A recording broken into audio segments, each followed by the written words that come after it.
Good morning. Good morning. It's Kitchen Hacks morning on this snowy afternoon.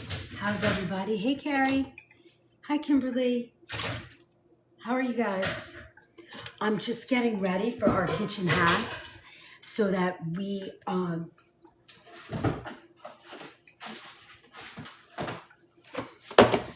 I have so much planned for you guys. Hey, good morning, Farah. I'm going to send some stuff for you that I found interesting today.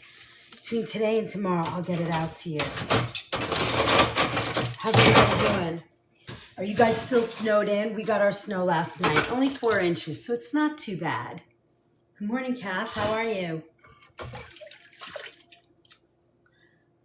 I'm just cleaning my dishes out of my sink. And then we're going to get started. I have a few ideas today that I think might be fun for you guys to see. Like, you know, you're going to cook a big meal or you want to cook something. How do we get it? How do you set yourself up to make it nice and easy? You know, those kitchen hacks. All right. Here we go. I just wanted to clean my dishes from last night and this morning. I've been working on cleaning out my space all day yesterday of all my Girl Scout stuff. You should see the stuff that I have. Oh my goodness. There's so much. All right, here we go. Everybody ready for today's class? So I thought it would be kind of interesting to show you how I start my day of cooking, what I do to get ready, how to set up, what we can do to make everything ready to go. With my coffee right next to me in my real salt bag. Here we go. All right. Here we go. All right, first things first. When you are going to set up for food and cooking and all sorts of fun stuff like that, especially if you have a big meal or a holiday meal that you're going to do, you want to have your space clean and ready to go, and then obviously everything in front of you. So first thing, I'm always like ready to clean my space. This is pretty much where I work, right in this space right here. You know, my kitchen, this is my favorite countertop. Even when I'm not on lives, this is where I do most of my work. It's stainless steel. I can bake here. I can cook here. It's easy to clean, easy to keep sanitized. I love that.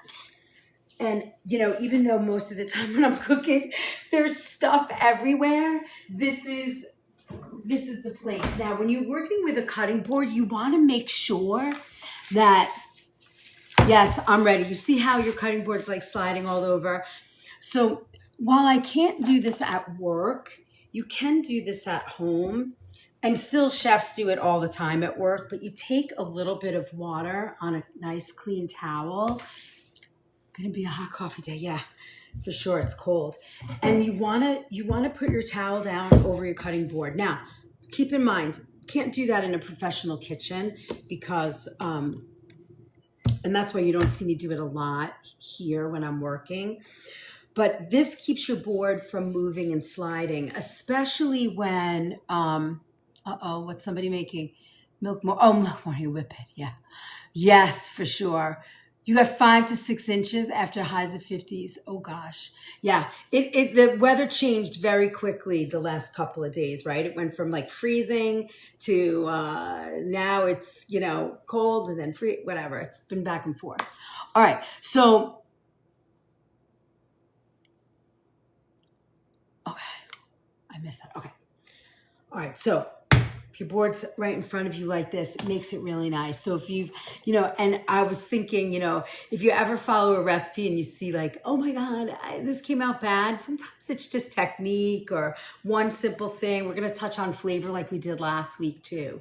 So, stay with me. We're going to build like real kitchen hacks that are really going to help you today and give you the confidence to keep cooking, which is really what we want to do, right? But first things first, I'm going to make my coffee. As always. Oops, there was water in the pot. Gotta have my coffee. Gotta have my coffee, especially today. And you guys are talking about it, so it's making it even more special to do. All right. Hold on, I made a puddle on the floor. All right. Next, your knives. What kind of knives? What are you cooking? You always want to know. You see me always grabbing knives. I always need, a chef knife. Sometimes I'll use this little knife. I'm going to show you in a minute. And then I really like to have, and it always disappears on me, always lands in a different place. But I'm going to show you. So I have my chef's knife, right? I always have a chef's knife. This is my favorite right now of choice. And then I have another sort of utility knife. And this is great because it's very, very thin blade. And I like it if I'm cutting like lettuces or herbs or something. I love this very nice thin knife. Hey, New York, how's it going? Good morning. Hey, Delum. Hi, Mary. Good morning, good morning, good morning. Hi, Robin. Robin.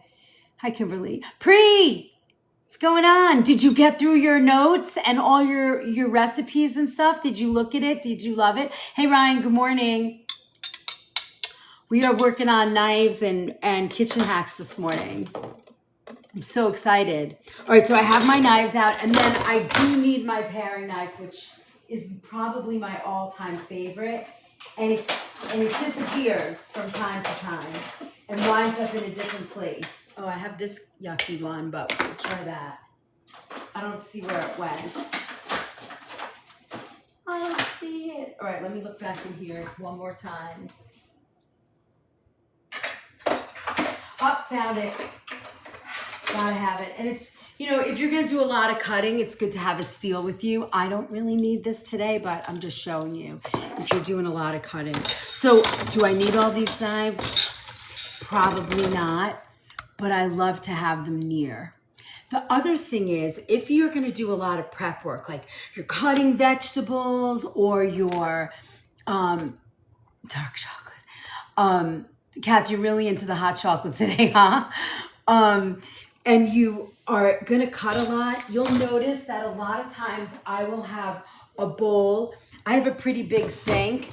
So a lot of times I will put a bowl either next to my sink like this. Look, I'll put it down here in my sink, or I'll leave it up here, Yeah, it's coming. The water's on, Janice. So I usually leave it right in the corner of my sink right here. And that's where I drop all my garbage when I'm working. That way it keeps your space clean.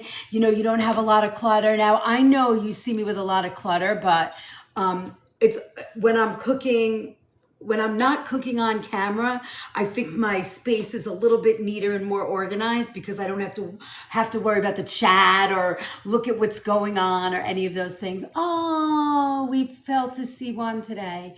Bummer. All right, let me set the sticker. All right. That's all right. And so, hold on, I'm moving that over. So you really want to have that space. So now you have a nice, clean, organized space. That's just my mushroom coffee right there. But you have the whole space now that you can lay out food, lay out everything that you have. So, and you've seen my chaotic counter. You've seen it when we're cooking a lot. There's stuff everywhere, equipment, all that stuff. I know. Today, though, I want to show you the more peaceful, the more, all of it really nice. Are you guys still talking about, okay, ground? Okay, you guys are in your coffee space. I'm going to come over here and make my coffee. What's my mug today? Oh, let's do Yes Chef.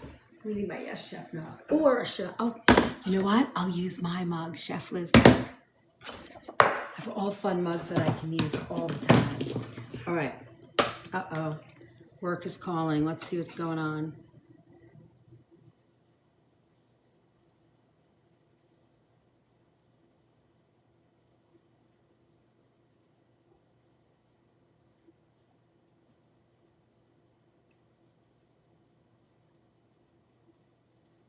Sorry about that, guys. All right. So now today, what I want you to do is if you're thinking about something or you've had a recipe that you've been using and you have a question about it, it didn't work, or, you want help with something, please just reach out in the chat. Who called in sick? Yeah, nobody. No, that they got a product in. That's so funny. I'm always, when I see a text early in the morning from my crew when I'm off, that is the first thing I think. What's the drama? Not always, but a lot of times. All right. Good morning. Oh, our driveway was plowed. All right, we're moving. Okay.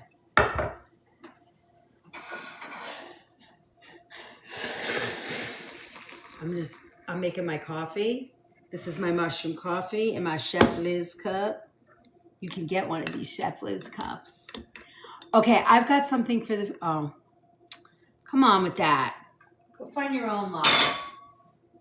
We're just loving each other here. Hey, I got that same mug. Hey, Robin. All right, now. All right, so, let's see. So that's our setup, right? We have a nice counter. We have our space. You got a towel under here so your board doesn't move. I can't do that in a professional kitchen, but it does help. It does help. They also have like a little mat you can use. That's also pretty cool. They have one of those like Rubbermaid mats. That helps. But if you are just learning and especially if you're just learning knife skills and stuff, it is nice to have something that's going to keep your board from skidding. So keep that in mind. So now we have our trash bowl. Now, sometimes I'll do scraps, and then because I'll throw them out in the woods for the wild animals to eat. And sometimes I will, just throw it all in one spot. Depends on how much I'm going to be doing for the day. It keeps your sink clean, organized. It makes my hubby happy, who does most of the dishes for me after my live. He's unbelievable. I'm super lucky to have him do that. He's so supportive in that way. Plus he gets to eat really yummy food sometimes, although he's not a big fan of some of the food I make. All right, so next, I also like to have, when I'm cooking, I want to have my bowl full of salt. Now you guys know that when I cook, hey Lauren, when I'm cooking, I like to have, my salt goes in the base of my cooking. I don't salt the end of my food unless I'm cooking beans, right? Because you never, ever, ever cook beans with salt because they won't soften. They'll always stay hard. Now I have this cute little spoon holder, but this is how I leave my salt. This is my little salt bucket. I love this. So I leave it right here for me, and that's how I work. Hey Kaylee, good morning. How are you? Welcome, welcome, welcome. We are talking about kitchen hacks today, and you're learning from a pro. I didn't put my chef jacket on because it's Saturday, and I wear it every day.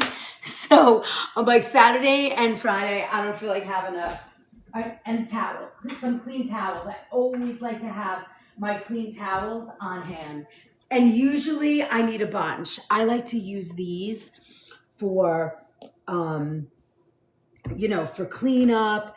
The smaller, thinner ones I use sometimes. Well, this is what I use in the kitchen as pot holders too. But I always have my towels out ready to go for spills. I have my paper towels. So when you prepare yourself, obviously it's a lot easier to make food than worry. We got a flash goal. Let's see what we're up to here. Today it's 35 gifters send a 2026 to your live in 15 minutes. All right, friends, we could do it. Let's try it. Let's try it. One each. It has to be 35 different people. Good morning, Janet. How are you? I'm good. Listening while working. How are you? I'm doing great. And this is a perfect listening one because I'm not actually cooking as much, but talking about kitchen hacks. Hey, Ruby. So this is a good listening, sort of podcasty kind of cooking thing. Thanks for all my hearts. You guys are awesome. Good morning, Chef Liz and chat. Good morning, Magnum. How are you today? I hope your phone is nice and charged and ready to go. We are in it today. All right. So we have that flash goal, 35. We're in a little wave. We're waving up and down. So, keep the love coming. Post. You got to do all the things. Post. Did you try any of this stuff for sleep? Hey, Swizz. Great memory. I'm connected. I'm here for the real. I'm the real deal. I'm completely connected. Do all the things. Howdy, partner. Thank you very much. Thank you, Fired Up. Thank you. Howdy, partner. Love the mustache. Hey, Carrie, how are you? All right, so today, if you're just joining us, you are learning some fun kitchen hacks for a pro. How do you set up your space for cooking? I got my bowl for food scraps on the side. Food scraps and garbage. I got all my favorite knives ready to go. I have my cutting board. I love bamboo. That's my favorite. I'd rather have this. We just bought some traditional medicinal organic tea with valerian root. All right, that's a nice way to start. Make sure there's lemon balm in there. It's very soothing and it calms the nerves. All right, so I have my cutting board and then I put a little water, a little dampness on my towel, and I'm dropping my board. This way, when you're cutting, you're not sliding. Now, the next thing, let's see, a pinch bowl for salt. Love that. And then another thing that seems very silly, but very important, and professional chefs do that. All right, I'm here. I've been drinking lemon balm in the morning since I ditched coffee. Ooh, Janet, how is that working for you? That's very relaxing in the morning. I want to show you something. If you can see my pots, when you have a lot of pots on the stove, make sure you are not cooking with your pot. I don't know if you can see it from this angle. Let me show you. Make sure when you're cooking that the angle of your pots are not hanging over the side of your stove. Because this is a very, and especially me, I'm a little shorty, it's a very, precarious way. Valerian passion, lemon balm, great. That's a nice tea. I could never ditch coffee. It's a very, very hazardous way to work. So you always want to turn your pot handles in. Sounds silly, but you will notice if you do it or not from here on in, now that I put that in your head. But it's something that chefs do all the time. They always cook and make sure their pot handles are this way, because you could be moving quickly in your kitchen and hit these, and you have a puppy, a little one, you do not want to risk, that happening and getting burned. So that's another tiny little hack. Also, knives. When you have knives like this, there's 3 things that you want to do in knife handling skills. These are very simple hacks. But if you don't cook with knives a lot, or really you're using just like a knife, we're in a wave. Oh, we dropped a little bit, but we'll get back in.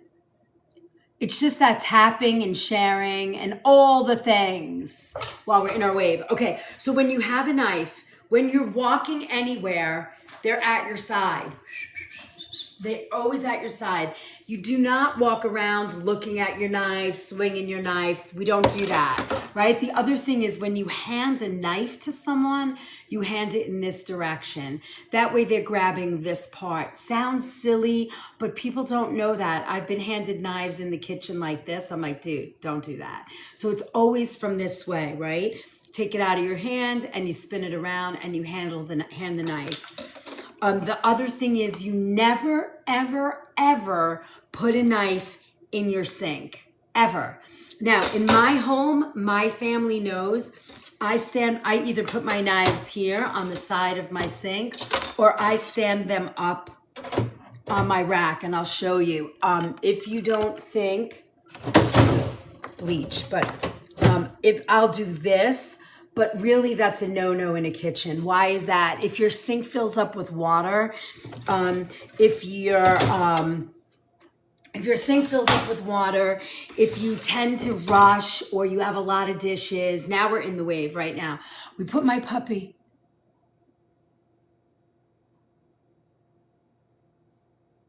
Oh, Carrie, I'm sorry to hear that. Sending love vibes.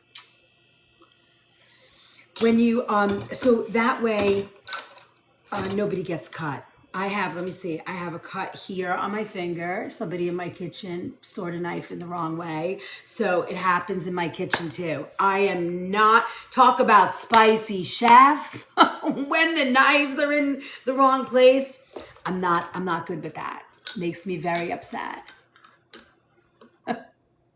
Makes me very upset. So those are your 3 knife tips today. Carry it at your side. I don't care if you're walking across the kitchen to put them away. You keep them at your side. You never know who's around. God forbid you trip and you're holding your knife and you cut yourself, stranger things happen, right? So you really want to be careful with things like that. So make sure, that's Knife 101, but a lot of people in New York don't know that. And if you're not, right, Sparkle, they're a tool and you can get hurt for sure. My good knives, it's how I hold them when I cut. Yeah, it could be. And we're going to go over that too. We're going to do a quick little knife skill. We've done it before and I know I have videos out there. All right. So you have kind of an idea. Now let's do a quick, how do you cut an onion kind of thing. So I'm going to cut an onion. I love these. I think they're called Sakuda or something like that with this little divot in it. It creates an air pocket so it lets stuff come off. Particularly potatoes, onion, cucumbers, a high moisture. Thanks for my hearts, guys. A high moisture vegetable. It does well with these because, thanks, Renee. Hi, Lee. Good morning, everybody. It's so fun. I love to see you guys. All right. So now I cut that. And now I'm just going to give that a little slit. You see that? And I'm going to peel the top layer off. Taking that top layer right off. Right? I usually tend to take that big rind off. I don't know. I always find that first layer, sometimes it might have a little mold in between. I like to see the skin. Sometimes it has a little bit of a bitter taste. I don't necessarily always use that. You see, and now because I have my bowl right next to me, I drop all my scraps in here. Now, keep in mind this. If I'm doing, Sudoku, if I know I'm going to make a vegetable soup or I need some of my scraps, I'll have a second bowl for things that I'm going to reuse or things that I'm going to throw out into the woods. So now, there's a couple of ways you can cut an onion, right? There's a raw slice that you can put on sandwiches. Yes, purple and shiny. So I want to do rings. I'm going to do this. Now I'm going to hold the onion sort of like in a bear claw. That's really what it's called, that bear claw. And it really helps, right? That 2026 is, I think the pin is, wait, hold on, let me see. It's a flash goal right now. And we have 12 out of 35 and we have 5 minutes and it's individuals. Okay, so look, so I'm making a little ring. This is like a salad slice, goes on burgers, things like that. Now there's also something called a saute slice, right? I'm just gonna, I just want to, okay, there, make it nice and easy to work with. Now, if you want to do, there's several ways that you can make a diced onion. I will show you my way that I love, and it's helpful because then I can also show you a saute slice. So this would be considered a salad slice, a burger slice. Then when you cut this in half, this is how I do my onion slicing, but here you go. A saute slice, so this would be the salad slice, so it's a raw onion is gonna go this way, which is just the same as a ring. And then when you turn this around, hold on, let me bring it down here for you guys to see. You don't need to watch my face. When you bring it down here, this is a saute slice when you go on this angle of a knife. This is what you're gonna saute. Now, traditionally, remember, a red onion is really traditionally, in my opinion, a raw vegetable, a raw onion to eat. It has a sweeter flavor. You can also when you're cutting, you can, this is your bear claw. This is like a standard sort of way to protect your hands. It's gonna be hard for you to slice the skin off your finger that way. So you're kind of just guiding your knife and creating that. And there's your saute, right? And then the way that I dice an onion is I take a half moon. I find this easier. I'm not one of those people that does this. I don't like that way. So I do this. I kind of make my angle. I make all those nice cuts in my onion. Then I turn it around and I do it this way. And I flip it and I do this. And then I have my nice diced onion. So those are the three ways I look at my onion, right? I have my dice, I have my saute, and then I have my salad slice, salad and burger, that onion ring slice. Okay? It's a very potent onion. I rarely tear when I have an onion, and this onion got me. All right, let me, oh, you know what we have to do today? I forgot. We have our, so now, oh, hold on. I have 100 things in my head. Let me just move this onion. I'm gonna put it in here. I'm gonna show you how we saute this in a minute too. I wanna show you how we use a stainless steel pan. That's next up. But I'm just gonna throw all this onion in here. Now, if you are very sensitive to onion, right away, as soon as you're finished, give your board a quick rinse. You don't have to suffer. You can just quickly rinse off your board, and that will get rid of the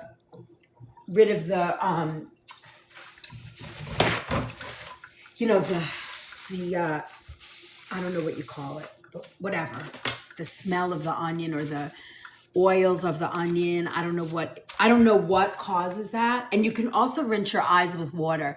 It's funny, I've cut so many onions in my lifetime, in my career, that I very rarely tear when I have an onion now. You can keep them in the refrigerator. People are like, oh, put a piece of bread in your mouth, put your tongue. I mean, there's plenty of wives' tales. Use whatever one works for you, but it's going to happen. It's just the way it's going to be.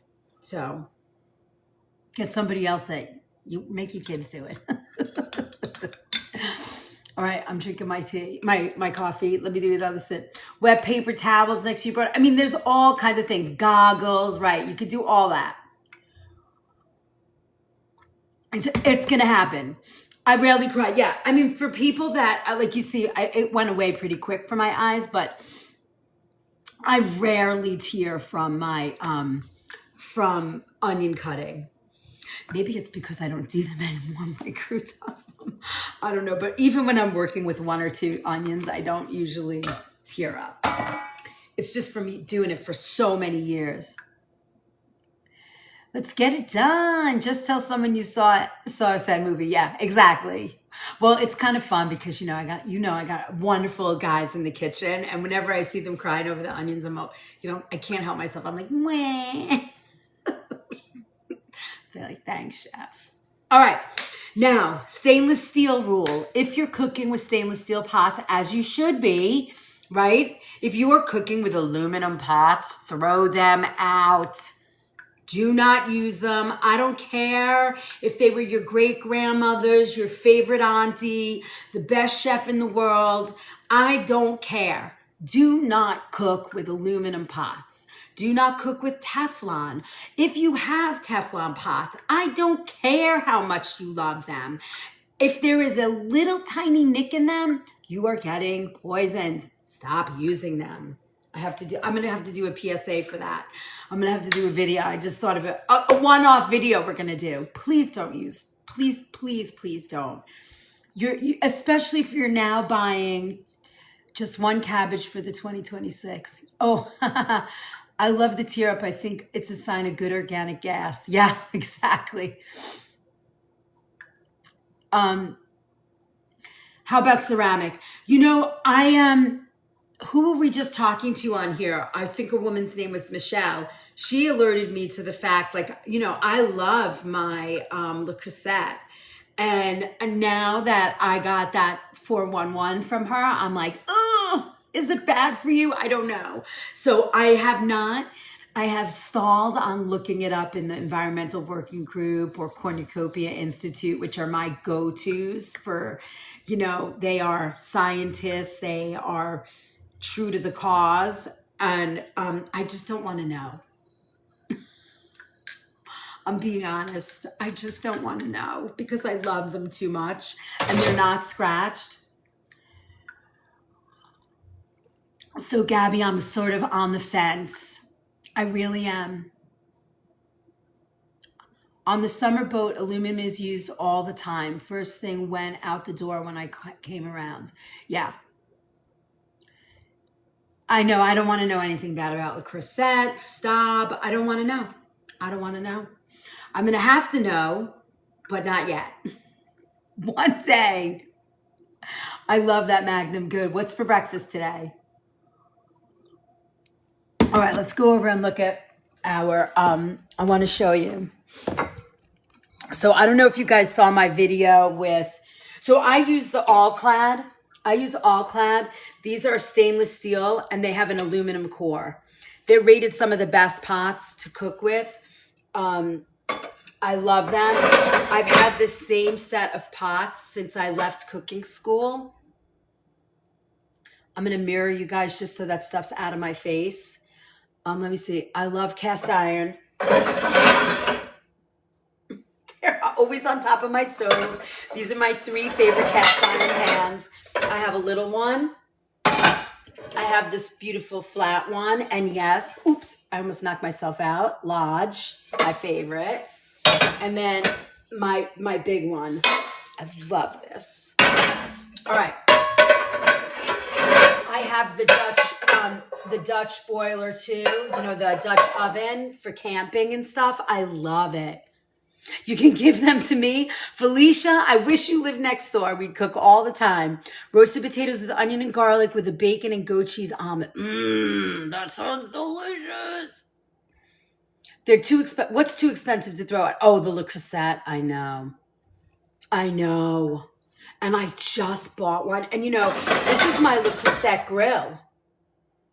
I use this all the time. And it was really, really, really expensive. And I don't care. I don't care. I have no aluminum. Okay, so when you are sauteing, people say, "Oh, how do you prevent it from sticking?" And one of the things that I say to my peeps is heat, then fat, then food. Now, when you heat this up, how can you tell it's ready to cook? Here's a secret. Let me get it. You can fill up a little bowl with water, just a little bowl.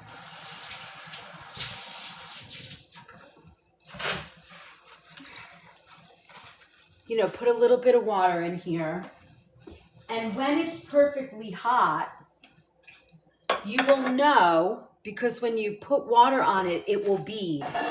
And it did not do that, right? You'll see a little bead jump, so it's obviously not ready, right?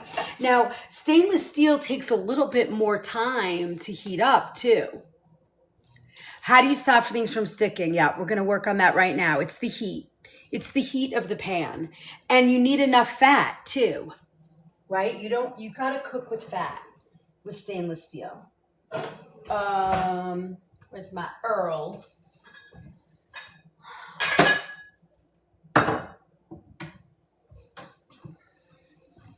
Now, when you say sticking, this should be ready. Let's see.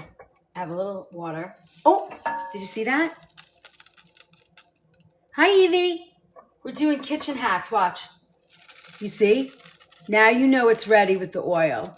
So we're going to add that little bit of oil in here. And now watch the way the oil, let me bring you guys over. I really want you to see this. Watch the pan and how the oil goes in here. Right? Watch. It sort of holds together. You see how that holds together? And then it's ready to go. I'm just throwing in all this onion that we just cut. Now, when you do this, remember what we talked about in the base of flavor, right? This is if anybody's here for the first time, just so you know, we are talking about kitchen hacks, flavor base. Right now we're kind of doing how do you keep things from sticking on a stainless steel pot. So it's heat, then fat, then food, right? You don't put cold oil in this first. Now watch, we can add an egg to this. Now I'm going to lower that heat just a little bit, but there's enough.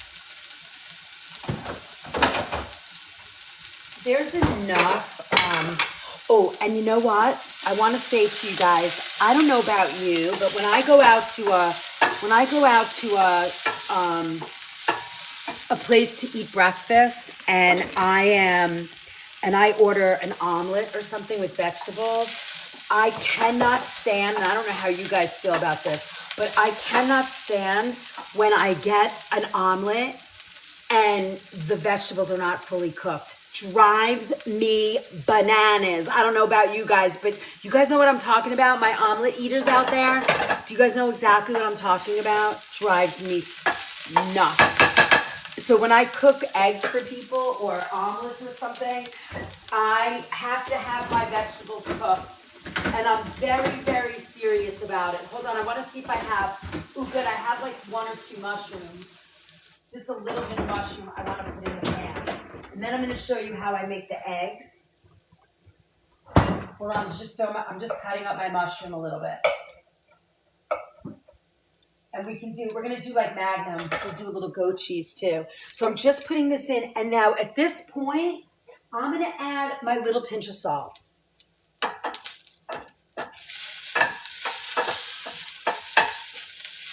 Right? Look at that. I'm just letting that. Now I'm going to let this sweat for a minute. Now obviously our onions are doing really well. They're browning, which I kind of like. It sweetens them with a red onion for breakfast or whatever you're doing. Hold on. And now we'll just mix our eggs. And I'll show you. There's 2 ways you can do eggs in stainless. And somebody actually, if you remember, I did a quick video where someone said, oh, you can make eggs, I don't get eggs to stick in my stainless. And I was like, let me test that. And we tested it and it worked. All right, so now you've got enough oil in this pan. I just poked a fork in my egg yolk. Now, a way that you could help making an omelet and it be fluffy, hold on, I gotta lower it, is you can add a little bit of milk. That helps it not stick. Also, if you can tolerate milk or any milk, you could use almond or cashew or something like that. I put a little bit of salt in my egg, right? Because I'm not salting my egg in the end.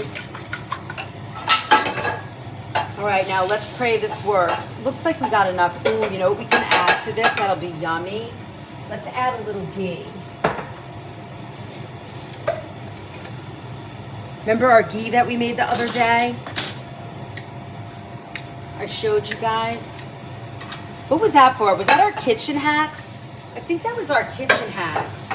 All right, so I'm just gonna add a little bit more fat to that. And now, oh. All right, you ready?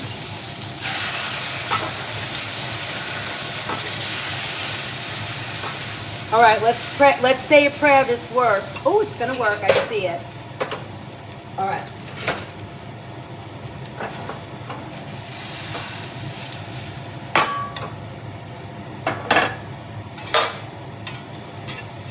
Look at that.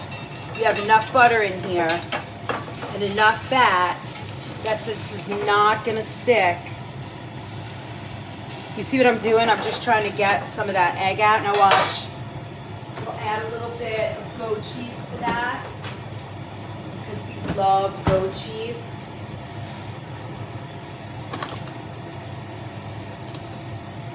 And again, which I forgot to talk about, is what do we do with our a mise en place? Have everything ready before you start to cook. Know what you're gonna do. Know what you're gonna do before you start cooking. All right.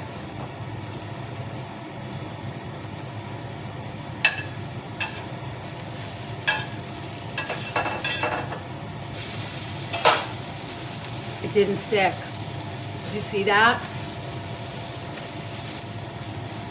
That's crazy fun. That looks yummy, the cha-cha. It does, right? It's the Flavor Building 101 Live. Well, yeah, we did this exactly. But look how it didn't stick, right? In our stainless steel pan. Now, you know that I love to cook eggs in our cast iron. But with enough fat, you can do this. But I wanted you to see that how easy it really is to cook in stainless steel pan. And I forget who sent me the note on TikTok, but when I did it, look, it came right out.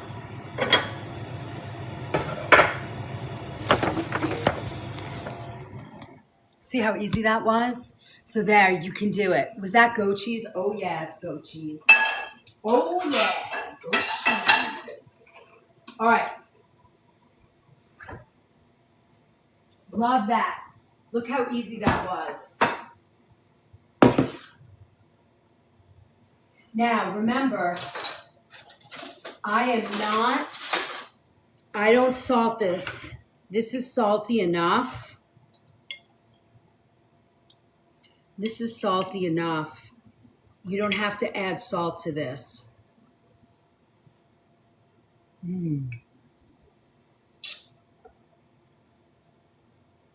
It's so good, Janet. That cooks so well, right? Now remember what we said. There's the kitchen hack. It's heat. I have to mirror that again. Sorry, guys. That's heat first, fat second, and then your food. I want to make sure I didn't miss any comments that you guys had a question of. You made ghee? We did by the campground. Butter. Yeah, that was ghee, and it doesn't have any of the milk solid in it or the milk fats. So this is just onion and a little mushroom and goat cheese. Breakfast. All right. Now also, just that little secret also of the milk in there makes the egg a little bit fluffier, and it really does make it easier to cook. It does. So I'll have to go back and watch if I can. Yeah, it's on. It's our anniversary serving mine with champagne and roses. Magnum, that's awesome. Thank you, Felicia. It is delicious. That cooks so well, and it's yummy too. Hey, Danny, how are you? So, um, can you make an extra send to Illinois? I know, right? Now, um, what was I just gonna say? So now, do you guys want to see the fried egg in that pan too? Because we can do the same with a fried egg. Because that one seems to be one that's like a mystery for people. So let's try that also. So we're gonna heat our pan. Now, I don't know if it's gonna stick. This is a caveat. I don't know because I have all that in here. And I guess for me, I'm gonna try, because I like butter on an egg better. So let's try the ghee. I don't know if it's gonna work, but let me see. Oops, oops. Let's see, because it should still be hot enough. And ghee has a higher smoking point. So let's see what we get. All right. Now you really want to wet, really make sure there's a good layer of fat on here.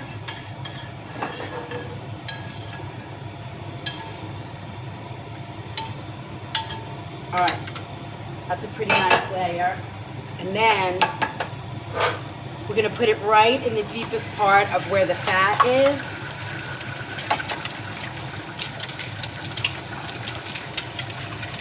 Oh my God, it smells so good. Now, again, this is where I'm salting my egg, right here. Not after. That way it has time to like absorb into the cooking. Why the smoking point on ghee? What is the smoking point? Well, you want to be careful because if it, you don't want the ghee to smoke. It changes the molecular structure of things. Okay, look at that. Look at that. Flips right over. Heat, fat, food. Got it? Now, I'm a little crazy because if I'm going to eat one of these, I like to just cook it without turning it over. If I'm eating a fried egg, because I like it almost looking hard-boiled. So I'm just adding a little cover to that. And this is, now I'm going to close it down just a little. You see how nice that cooks? I'm almost done. I'm almost happy with that. Yes, all clad. I mean, these are the Master Chef series, but you don't need to go that high, honestly. Look, nothing stuck. Whites are not done. I love it this way. But see, if you like it a little bit more cooked, then you can turn it over, right? ICAG, what is that? I don't know what ICAG means. Look at that. I love that. I poke around the yolk. What does that mean, you poke around the yolk? You cut it? Do you mean like this? Do you mean do this and you just take the yolk? Is that what you mean? Iron Chef. Oh, okay.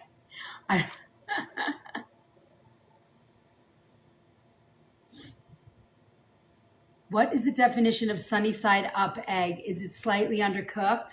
Fried egg? I have no idea. I am an organic whole foods chef that loves to cook everything, and I'm just learning the nuance of eggs. But if you ask me what sunny side is, this would be sunny side. This one. And this one is like over easy, like soft, I guess. Over easy medium would be where this egg yolk, if you cut it open, to me, the answer would be if you you cut it open, look at that. If you wanted to make it medium, I would say this would not, you'd have like just a little oozy egg. That's how I would do it. Whites are not. Oh my God. Thank you for my heart, Pri. Diner daughter. Yeah. Oh, you're a diner daughter, Gail? That's so funny. So there you go. That's what it looks like. To cook the white, making sunny side up and cover. Well, I covered it a little bit, but I think this is done. Look, there's no clear in there. It's all white. And it has, what I like is it has that little fried crisp on the bottom and the edges. Thank you, Sparkle. And see, this is nice. This for me, I like soft boiled eggs. But there you go. Kitchen hack. I just poke by habit. So there you go. All kinds of yummy egg right here. Let's taste it. These are organic eggs too, if anybody's interested. That's my jam if you're new here. Well, I'm gluten-free. And if you eat bread with eggs, you're going to create more cholesterol in your body. Don't forget. So even though everybody wants to dip their egg, and I do too, it's the worst way to eat an egg. And that's what gave eggs such a bad rap, I think. How about that? Egg sugar? What? Why? Who adds sugar to eggs? That's an interesting thought. Actually, this is a yummy fried egg. I don't know what I like better. All right. Kitchen hacks. Isn't this fun? If you're here for the first time, every Saturday morning at 10 a.m., I do a kitchen hacks class. Last week we did a flavor 101. If you don't know me, if you're here for the first time, my name's Chef Liz. I've been cooking professionally for, I don't know, over 30 years, cooking for 40 something, studying food and healing. My whole jam is organic whole foods. I want people to understand how easy it can be to transition your space from the standard American diet to organic whole foods. A lot of the people that you see scrolling and chatting have been with me for the last 15 months. If you check out my LINK in the BIO, which is ridiculous, you will find all the tools you need. Premium Pantry Makeover. There's all kinds of downloads, Vital Sips, they're free downloads. If you've got your first apartment and you want to know how to put what you put in your refrigerator, it's all in there for you. You can find all kinds of fun love in there on how to help you transition to an organic lifestyle. And then the rest of the time, I'm cooking. So Saturday mornings, I'm here doing kitchen hacks. Sunday mornings, I'm in my commercial kitchen I'm in my 22nd year of being the executive chef at Nature's Temptations. And then Monday nights is our sub only. And this Monday, we're doing elegant winter dinners. I'm very excited about that class. Tuesday night, I don't know, I might come on. Wednesday morning is our kitchen pharmacy. Don't remember what we're doing. If anybody has the class schedule, which is inside, I forgot it. And I don't want to leave you because we're having too much fun. All right. Now, on our last kitchen pharmacy, we made cough syrup with honey and onion. And here it is. You guys wanted to see it done. Look at that. So now what we need to do is scoop out that onion.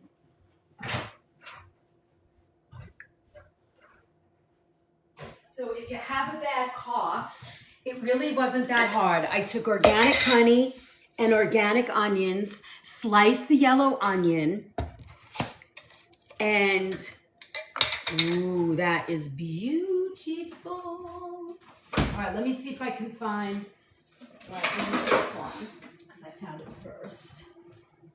We are going to just drain this. Oh my God, it smells so good. Oops.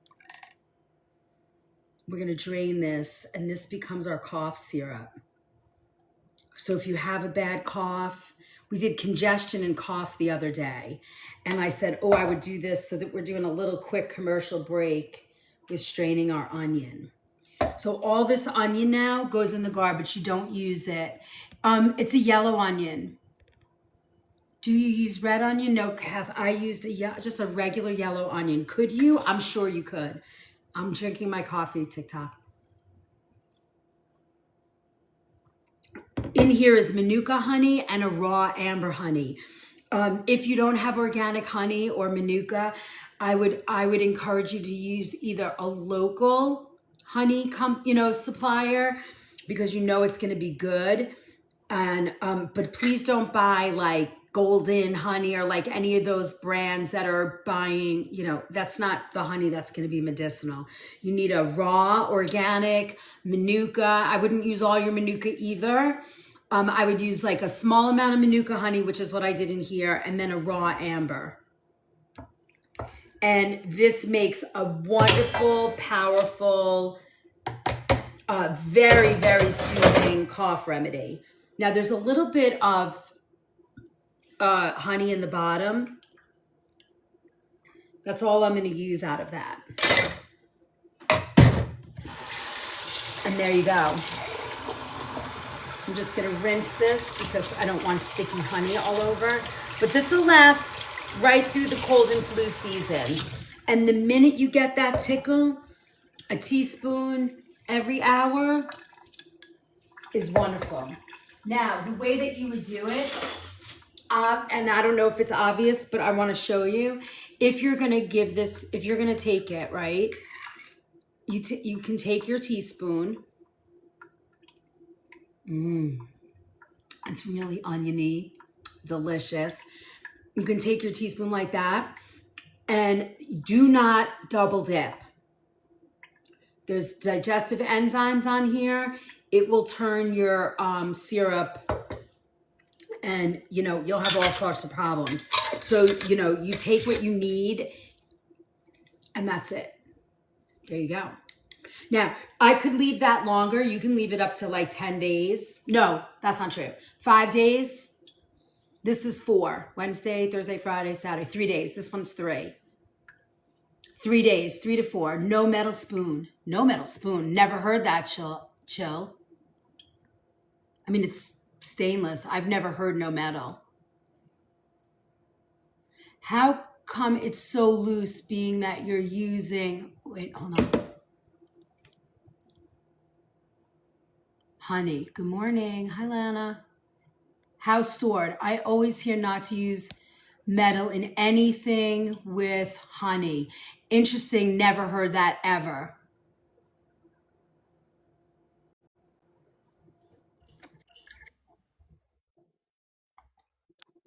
I have no idea why that happens.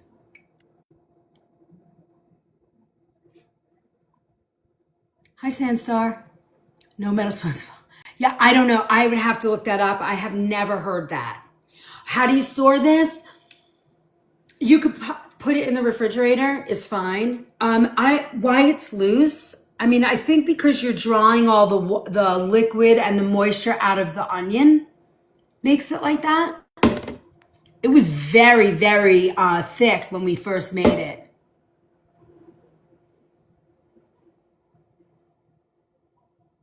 I have no idea. Let me see.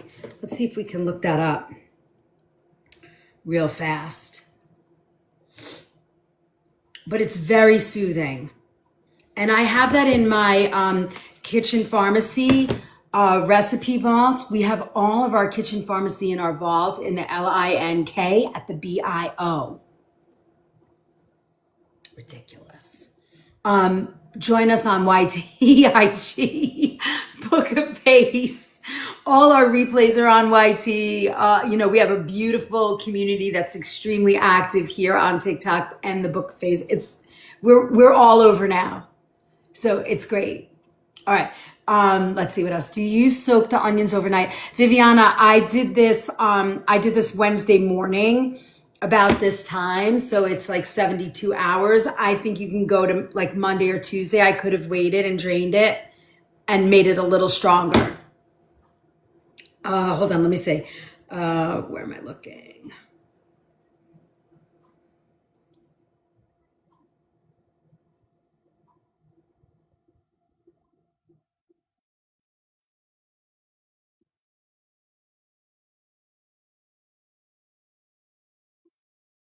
All right, we're gonna find out.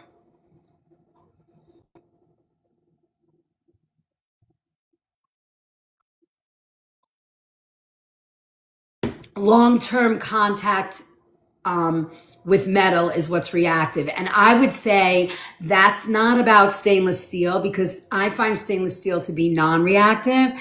However, aluminum is reactive.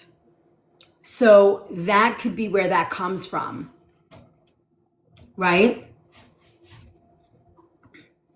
That's where that conversation might have started, right?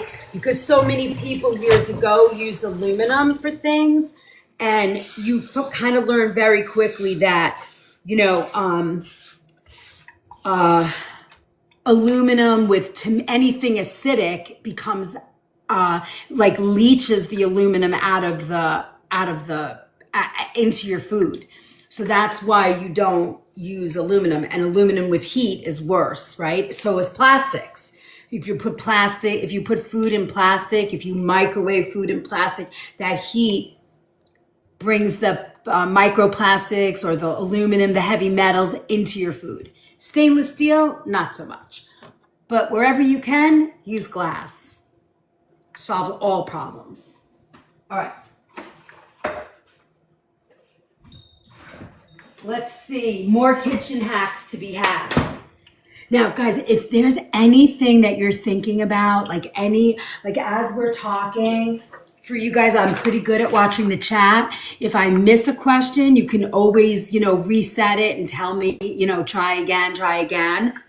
But if you have a question about anything and anything I'm doing sparks a question, just throw it in the chat and we talk food. Anything food, that's what we're doing. Lady, thank you for becoming a fan. Okay.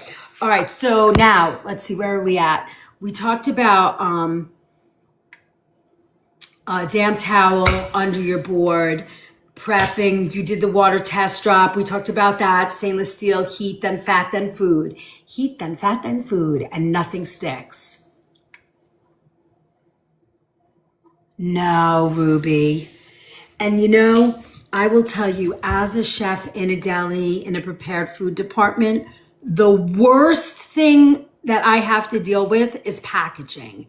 It's 7 to 9% of our food budget, which is a ridiculous amount of money a year.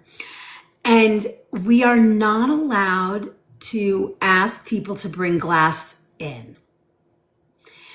And if I put our food in glass, because we're using organic food, it is so expensive that nobody would buy it. It's kind of ridiculous. Thank you for the follow, Mama.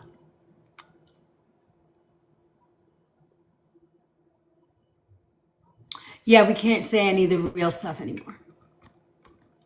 I still use them, Ruby, because I have no choice. But what I do is I put parchment paper down. I always, when I'm using aluminum in my kitchen at work, for putting food into things or selling it, I tell people on the labels, it will say, take out of the tray and put it in glass for reheating, or, a stainless steel baking pan, something like that. Never heat in the plastic or aluminum. And that's the only packaging. You can do those paper packaging like you get at Whole Foods. You can get that stuff. But I watch people do that and they get to the car and the heat from the food, the boxes break. I can't find a packaging that makes me happy. And some of the better, more sturdy packaging that's paper or recycled corn or any of that stuff, they put a coating in it. And you can't find out what's exactly in the coating. So there you go. Laundry, you doing laundry? All right. Oh, wow. And that's just for food. People do that for, laundry and cleaning. Yeah. I read you could cut garlic 30 minutes prior to using to activate benefits. I work in a prison and can't take glass in, have to use clear plastic. Ugh. Well, you can get at least the BPA clear plastic, and I would just eat cold salads. Can you bring in like a Stanley stainless steel thermos, or can you bring in stainless steel? You should have seen me with my daughter when she was little going to school. I had so many different, because I cooked all her food for her. She never ate from the lunchroom. I mean, there was a lot of trading going on, because her friends would want my food and she'd want, the lunchroom tray, which is completely natural for kids. They always want what they're not eating. I have to eat this goat cheese omelet. It's so good. We can talk about garlic. I found that there were some really good why not stainless steel? That seems so odd. I mean, I guess you got to be careful. All right. Garlic. Ready? Oh, wait. I'm going to use my big knife for this. I'm taking out the big guns. Ready? I'm going to take my cleaver. Look at that. Well, there's some really good clear plastic, excellent, made better. Look at that, just like that. That's all. And then they should come right apart.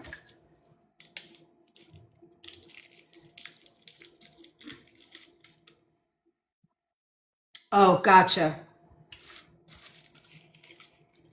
Imagine if they used all that creative skill for good. Look. Now, you see this? See that little green in there? What you want to do with that is get rid of that. You can still use the garlic, but take that kind of, peel that right out.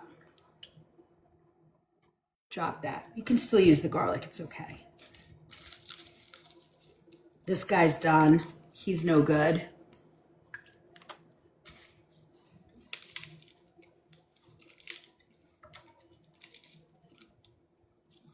All right. Hold, please. So that's it. It's a bitter piece. Yeah. Any tips on how to store arugula so it lasts longer? Yes. You can get mason jars. Glass mason jars are the way to store fruits and vegetables. All your berries, they'll last 10 days, 2 weeks. Bring them home, wash them really well, dry them really well, put a piece of paper towel in the bottom of the mason jar to collect any more moisture, and fill that mason jar with your strawberries. Seal it, and they'll last for a while. And then the other way to do it, hi there, Thor. Hi, big boy. Hold on, folks.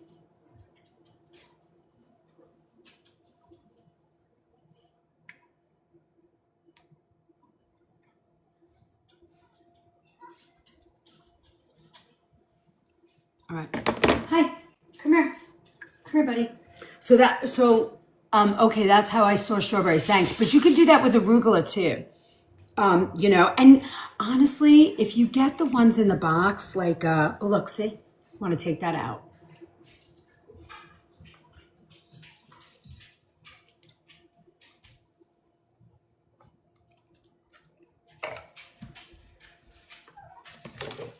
Hold on, folks. I gotta handle something. Hold on. Sorry. See the dogs? Hello, handsome. Hello. Hello. You guys want a cookie? Walk the dogs, please. I'm on live. Right now. All right. Bye. All right, look. Here's a cookie. Cookie time. It's cookie time. What a handsome boy. Be gentle. Sit. Sit. Oh my God, it's so fun to watch little Pomeranians try and sit. They can't do it. Any advice? Okay. For organic, we travel an hour to shop. Carrie, I'm not a fan of the first one. I'm just not. But I know if it's your only choice, then it's your only choice. I am also planning a trip to Walmart to do a live shop there because I've not ever been. and I certainly have not been to shop for organics. But I know a lot of you guys, it's your only choice. So I want to help, and I want to figure it out with you. Like, what can you buy that works? I'm going to be in North Carolina in the High Point area in a few weeks. So if there's stores that you want me to go find and look at, rosemary is so yummy with potatoes. Both, Magnum. Kroger, it's like a regular grocery store, like we have Stop and Shop. So they're going to carry name brands. Plus, they'll probably have an organic brand that they do. That that they offer to their customers, and those are usually made or produced by bigger brands, obviously, right? Hold on, I'm so sorry, guys. Forgive me. I'm a little distracted because of the dogs.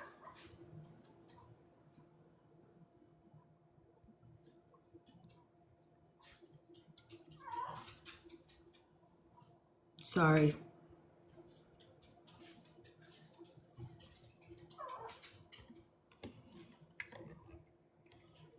Okay. All right. So did you see how we cracked that garlic open? It's not as hard when you use the back of your knife to peel this. Pinned a comment. Did I miss it? So, okay, how do I store strawberries? Okay, I need bigger mason jars. I just have normal. You know which ones? You know where I get mine? Tractor Supply. I love them the most because they're all wide mouthed. Because these are the right ones to use. The ones that go in like this, I don't like these as much, and they tend to crack if I freeze them. So I use the wide mouth jars. They're better. Okay.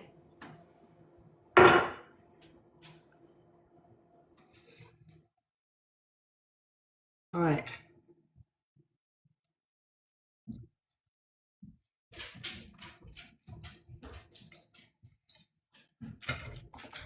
There you go. Look at how nice. And then you just peel this, and now you have it. Now, somebody said in here they read that you peel it like 20 minutes before or activate it. You can do that. I also will sometimes, I'll get like a few heads of garlic, and I will buzz them and keep them, again, in a small mason jar so that they're airtight. And I shoveled the whole backyard. It's all done. I didn't do the front or Elizabeth's. Okay, this one's no good either. It's a little old. All right, there you go. It doesn't take long to do this. You put on good music, you make yourself a cup of tea, and honestly, fresh food, you see me, it doesn't take a lot. And if you have somebody in the house that's willing, or you make a deal, you cook, or whoever loves to cook and the other person cleans, it makes life so much easier, right? And then the same amount of time it takes to order, pick up, plate, eat, clean up all the garbage, pack up all the food, you can have so much more better, healthier food at home. And stick with us. I have an incredible recipe vault. It's in the BIO. It's wonderful. There's over 500 recipes in there that are there for you. And then on YT, you see all the replays, everything from start to finish. It's really wonderful. All right, let's see. There's 35 new comments. Rosemary or parsley with roasted potatoes? Both. Here's my favorite. When I roast potatoes, I get the tiny little ones. And then I use a little white balsamic with my olive oil and a little salt and garlic powder. Delish. So good. All right, Jackson, any advice? Aldi's, Kroger. Okay, we talked about that. Baby J. Dirty in the background. I mean, come on. A nice Sinatra ditty in the background. Exactly. Mushroom coffee. Good morning, baby J. Beth. Good morning, Beth. We do too, and all we get. Oh, okay. Okay. I think I answered everybody's question in there. All right. Knife prep, we did all that. Knife basics, very simple, right? All you really need, if you're into cooking, you got to have good knives. And all you need, where do you get white balsamic? Usually you can get it in a regular grocery store. I actually have the Colavita. I also have it in organic too, but when I don't have it, I bring home the white balsamic vinegar by Colavita. It's around. I'm sure it's in your regular grocery store. For most of you, if you live kind of in the boonies, you might have to like get it delivered or something. But it's wonderful. This is what I use in like tomato bruschetta. I use it a lot. I use it a lot.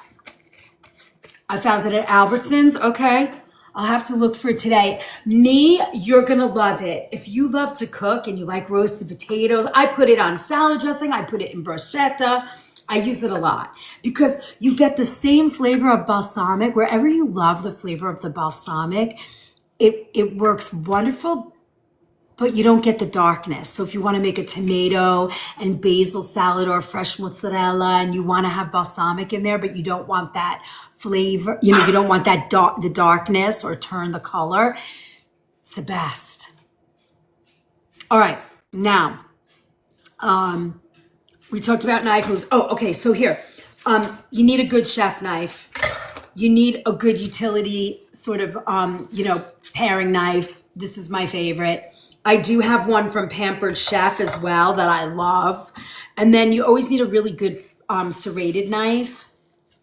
I like the smaller chef knives, 8-inch. I like that. Some people like these, the bigger 10-inch ones. I have these also, but I tend to work with the more rounded edge. I love this style knife. This knife was my original chef's knife when I went to cooking school. I rarely use it. It's too heavy for my hand. It's too long for me. It's just not the way I like to work. These knives I have a lot more control with. I love them. This is nice and heavy, very balanced. This is the Zwilling, which is like a Henkel side. This is a Henkel. I love them. Love them. They're my favorites. Yeah. When I first started in cooking school, I used the Wusthof. Wusthof was the number one for me. This is a classic chef knife. Now, because Henkel's, North American place, shop, whatever you want to call it, is like 30 minutes from here. And I use them in my kitchen. They deliver knives to me every 2 weeks, which is unbelievable. That's how good they are. With the amount of cooking we use, I use them now. Bougie grandma. 5-star, right, Daniel? Yeah, they're great. Listen, if you guys are into cooking, everybody that's here right now, and you don't have good knives, treat yourself. It makes the job easier. There's less risk of cutting yourself because if you're using a steak knife to cut, you're making your job so much harder. So much harder. And I know on my showcase, let me see if I can let me see if there are any that I can see. Hold on. I'm not very good at this, but I will see. Yeah, they're off of my thing. Well, here's a Henkel. Here, this is an 8-inch. It's a really good price. Okay, I added it. There, it didn't add. I have to find a sharpener. Oh, you want to see the sharpener I have? I'll show you. Our legacy lives on. My bougie grandma. I freaking love that. Love you so much. Hey, Michael. All right, hold on. It didn't work, but let me see if I can. I want to see if oh, here, pin. Here. There you go. I'm pinning it. That's this. That's this. I think I have the Henkel version. I bet I'm supposed to have that, right?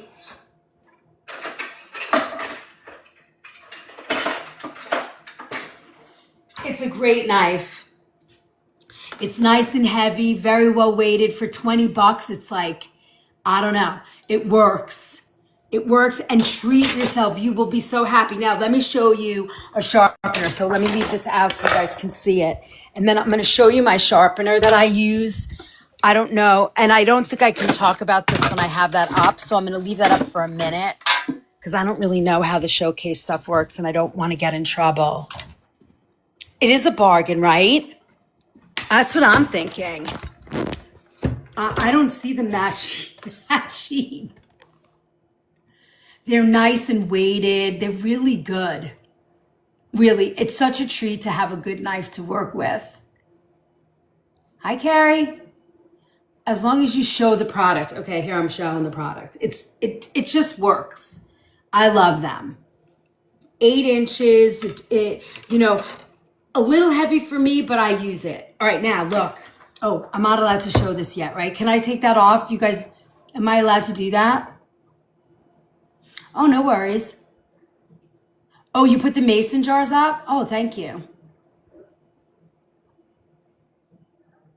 Good morning, Gina.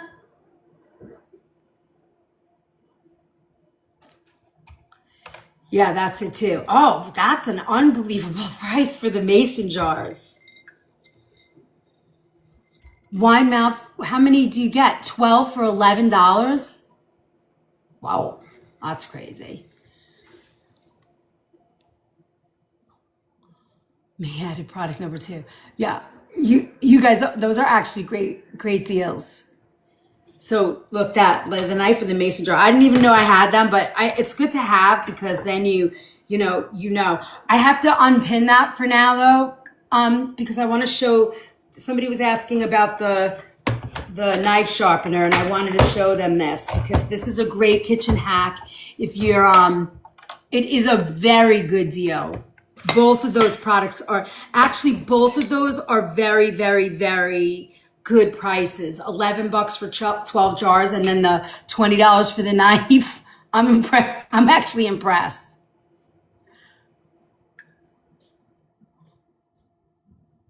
Wait, hold on. Let me drink my coffee. And my Rise mushroom coffee.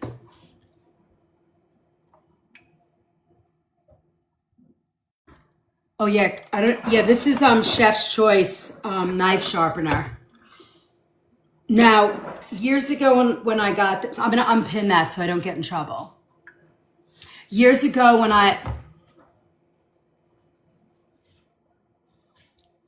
chef and a knife sharpener, watch out. You're funny. That's funny, Daniel. So this knife sharpener that I use is Chef's Choice, and I kind of dig this because it sharpens at the angle that you need it to sharpen. And then, oh, you got it, Viviana. Which one did you get? Product number 1. You got yourself the knife? Smart. Look, what I love about this is when you put it in,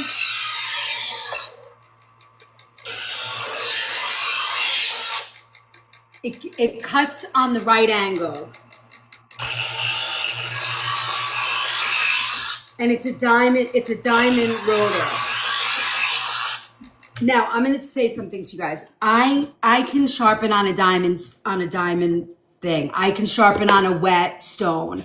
I can do all of that. And I love it. But I don't know about that, Renee. But this does it for me, and I don't have to think about it.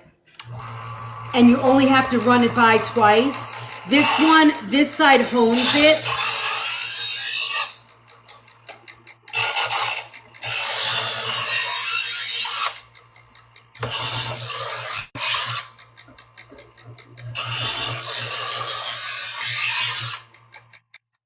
And then this last one is for like serrated and or if your knife is seriously, dead and not working well. And this also has a tray to pull out to get all the little metal particles out. And then once you do this, you just have to clean your knife. They got a lot of those already. Come and hang out with me upstairs. Yeah. And you're done. Now, what do I have? Oh, here.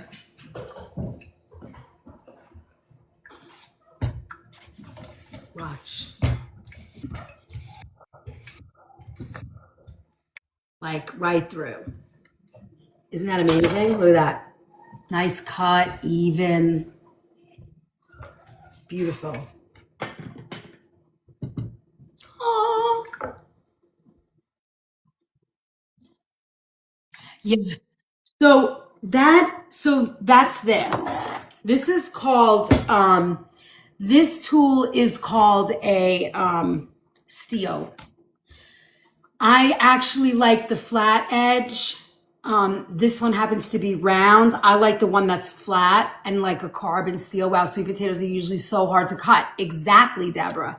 Now, when you use a steel, a lot of people think that when you use a steel, it is because it actually sharpens your knife.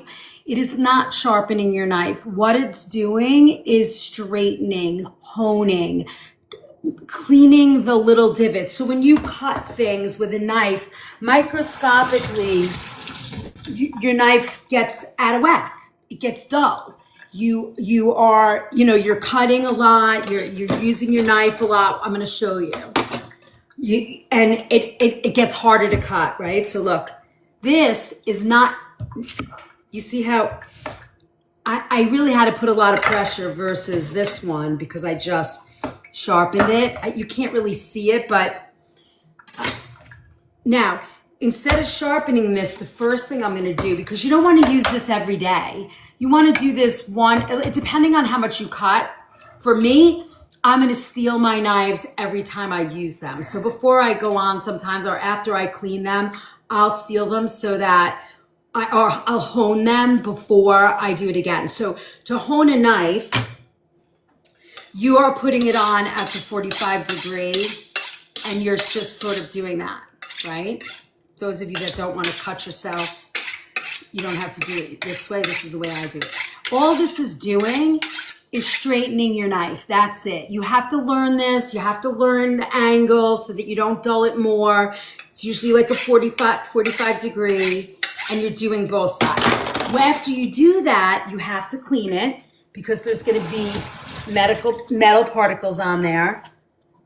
Sometimes you can see them once you wipe your knife. Now watch. It goes right through. Did you see that? You see the difference? I don't know if you can tell. Now, I would get the same with sharpening, but a little different and a little bit better. But I don't need to sharpen this again. This you'd use like once a month if you're cooking a lot. And you can tell when your knife is getting dull. If you're into cooking and you get used to your knives that you work with all the time, you're going to know right away when your knives are ready to go and be sharpened. My mother still has my dad's. Those are expensive.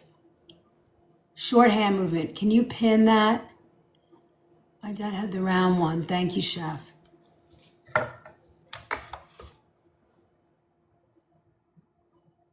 Yeah, so hard to cut.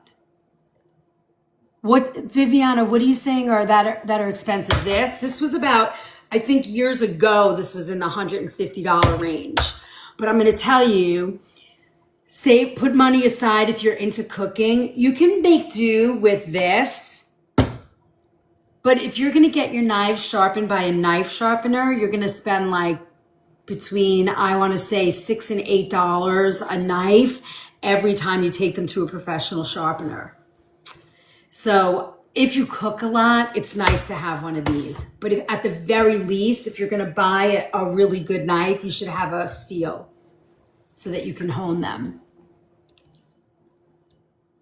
This brand of sharpener is called Chef's Choice.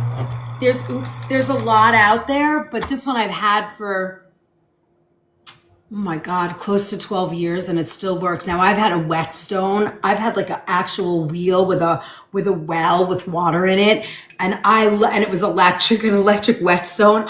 I loved that. I also used to have a block, like a little diamond, little block kind of thing. It was like a diamond stone or something, and I used to, sit there like this, old school, and I was like, you know what? I'm good. I don't have to, there's nobody to impress. I just need to get my knife sharpened quicker. So you got it? A dull knife is very dangerous too. Exactly. What brand is sharp? Okay, got that. Viviana, that's where she is. Are you guys in New York? I am in New York. I'm in New York, but the shop that I work in is in Connecticut. It does pay for itself. Honestly, do you use it at work too? No, so we have a knife service, and they're actually Henkel's. But they do the Zwelling knives. It's like the little step down. It's Henkel's, like, home chef cooking, but they're very good knives, and I use them in my kitchen at work, my professional kitchen at work. I don't use my knives at work. I have a knife company, and, it's so much better. But I have the same knife that I use, the same size, so they rotate out every 2 weeks, and they get sharpened. No, you don't, Deborah. I love a whetstone, but Henkel and Wusthof, yeah, great. I mean, they are interchangeable. It's like Staub and Le Creuset. There's no difference. They're just a different company, they're just great.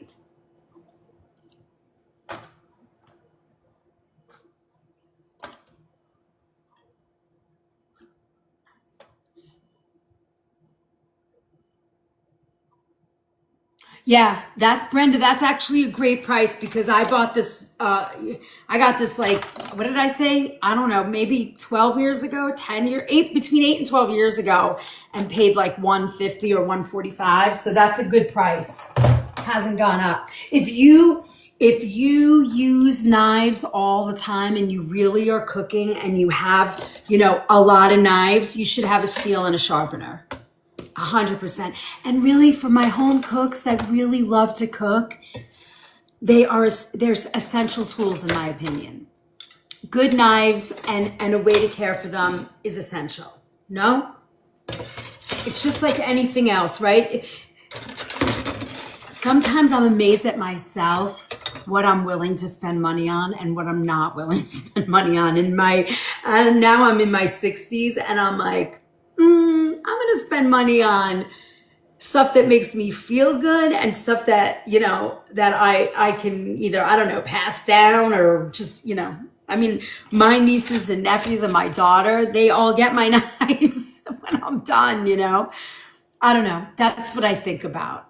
Clothes, not so much anymore. Tchotchke stuff, I don't care. I want I want to take care of me, and I want to spend my money on that kind of stuff, I guess. You're beautiful. Thank you, Daniel. That's very sweet. Deborah, what did you say? I do. I promise to step it up. Listen, you do what I always tell everybody, and you guys know that have been around for a long time. You guys know that I am one thing at a time. I'm not here to be like, if you don't eat organic food 100%, blah, blah, blah, you're going to die, or this is going to kill you. Oh, bad words, sorry.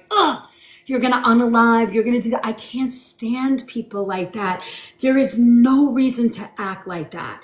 It took us years to get to this place we are, health-wise and everything. And I think when you do a little bit, one by one, and a little at a time, and you make changes a little bit at a time, first of all, you stick at it. Second of all, you don't notice it coming. The money isn't as crazy, you know, and you do a little bit.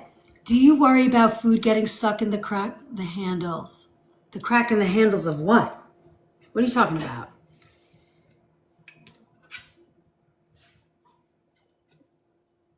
I don't understand the question, Carrie. There's no cracks in any handles of these knives. So these knives, like this knife, is forged steel. There's no crack in these knives. That's not a thing. They're well made. So none of that's gonna happen. No, that doesn't happen, Carrie. Ever. I actually have not heard that. And another thing. Never, ever. Here's a never, ever. There's a few never, evers, but not many. Never, ever. We've had a lot of never, evers today. Never, ever aluminum. Never, ever Teflon. Never, ever knives in a sink. Never, ever knives in a dishwasher. The heat dulls the knife permanently. I don't understand it. I don't know why. I don't understand the science. But do not put, what do you want? Come here. Do not put your good knives in the dishwasher.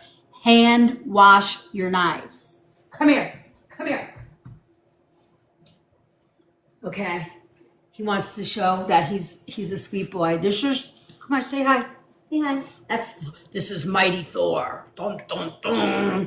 Hello, handsome. Hello, my handsome boy. All right, go away.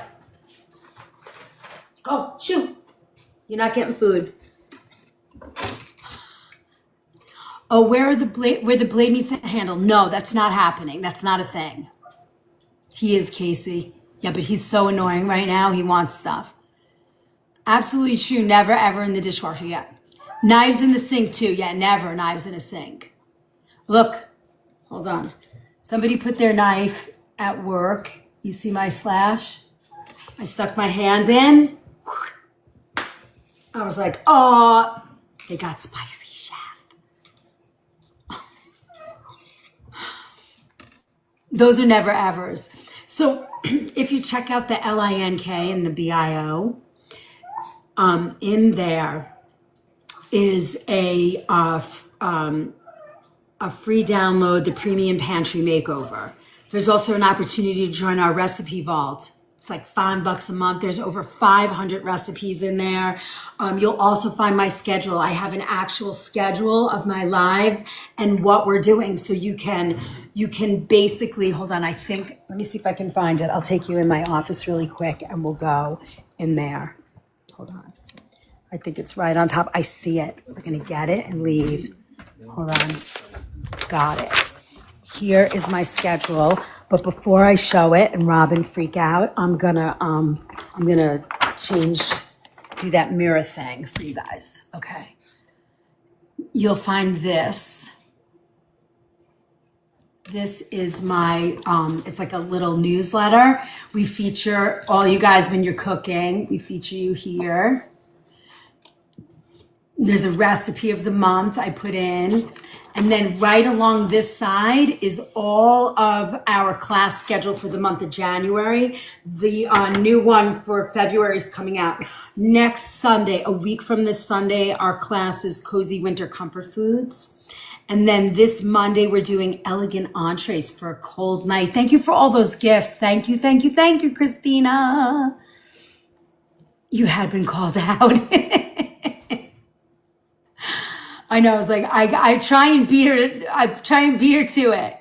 How do you clean stuff well if not in the dishwasher? I'll show you that. I'll show you 2 hacks that you'll love.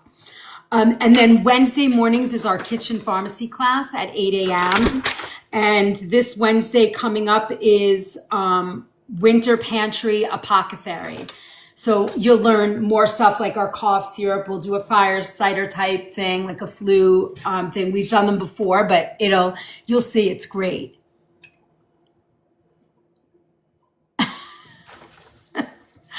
I love my Robin. And then Saturday mornings is this. Next Saturday, we're doing crispy without a fryer.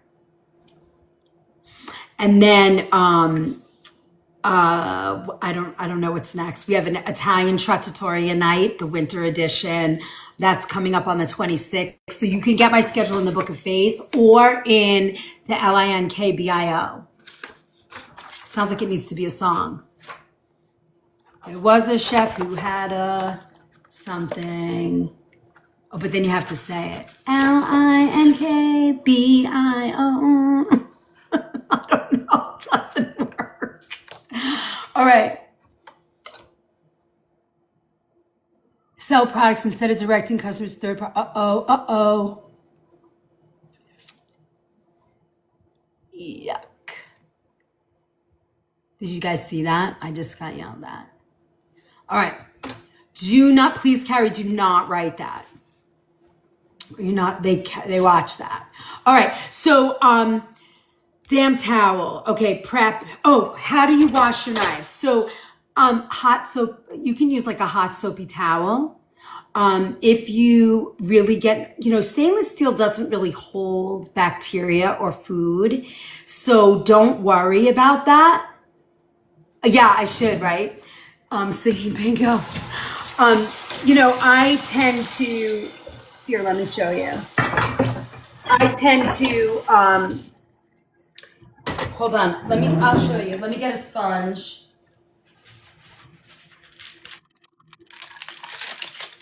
And I'll bring you in my sink. I tend to do like a warm soapy water kind of thing, right? I have soap, I have my sponge. I mean, very simple. When you're working with stainless steel, you're not, I'm doing this. I'm wiping that like that and the other side.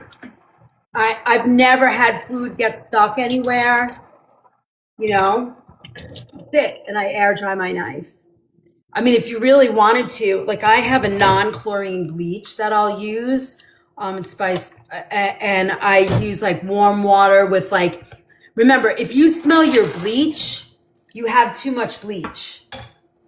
If you're smelling bleach when you're cleaning with bleach, you have too much. Keep that in mind. All right.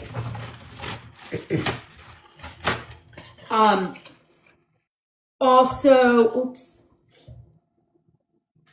Yeah, I just got a warning, guys. So we have to be careful what we say and do. I do not want to get a violation. We're having too much fun today. Chef loves TikTok. Singing bingo. You guys are funny. All right. Don't forget, let's do all the things. We have all those goals up there, and what are we at? 40,000 to get to our 150. We have like about 20 minutes. That's what they use at work. And yeah, you can't. When you have too much, it's parts per million. So for every gallon of water, it's just under a tablespoon of bleach. That's about the thing. So if you have like a measuring, let me show you a measuring spoon. Let's see if I have one. You are not, I can't stress that enough. Even like Board of Health, if they come in and test that, you're gonna get points off. So you see how my little tab is a little, can you guys see that? I don't know. It's like a little bit less than a full tablespoon. That's how much bleach you would put in a gallon of water. You should never smell your bleach for sanitizing things. If you do, it's too much. Keep that in mind. All right. Oh, my doggy. Hold on. He trapped himself. Come here, love. I mean, every time, little man. All right, now, here's another hack. Cleaning your board. Let me show you before our day is up. Here. This is how I do it. Uh-oh, did you leave the doggy on the bed or something? I hear him barking upstairs. Okay. Lemon. This is how I clean my cutting boards. You see me do it often. All right, so I'll cut my lemon and then I salt my board. Some mineral-based salt, right? And then I take this, I give it a little squeeze, and then I do this. This is how I clean my wood cutting boards. This is bamboo. Lemon and salt. You could also use baking soda. You could use that. But this is a great way to get all your goobers off your board.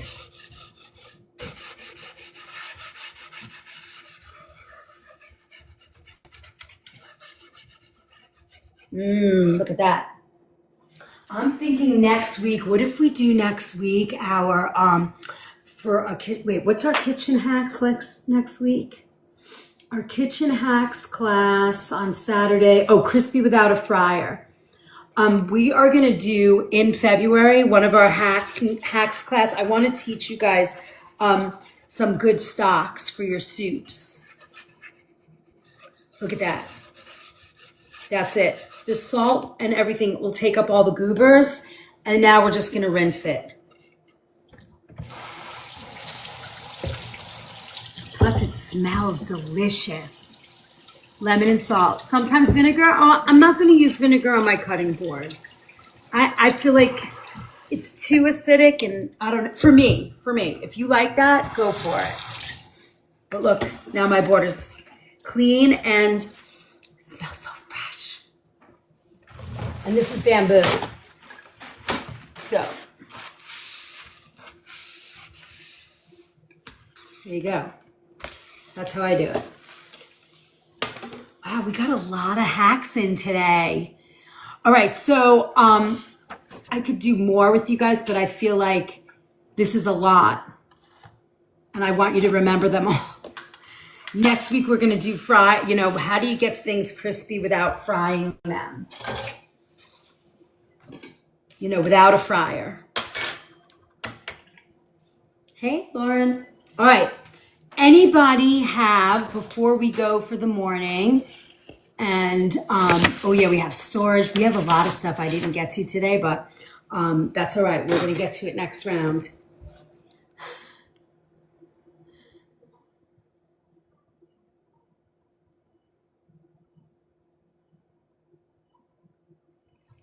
Air fryer, yeah. The lemon doesn't dry the board out.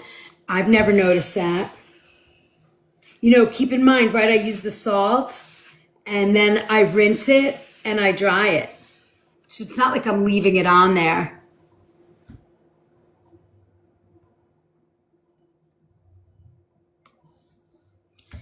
And this is bamboo. All right, question for you guys. A fix my dish. Anybody have a thing that you try it or you've had it before or you've tried to cook it and it hasn't worked out? Tell me, is there anything you can think of? You could, or an olive oil, you could, it would have to be, if you did a mineral oil, you'd want to make sure that it was, obviously NSF approved. I'm drinking coffee, TikTok.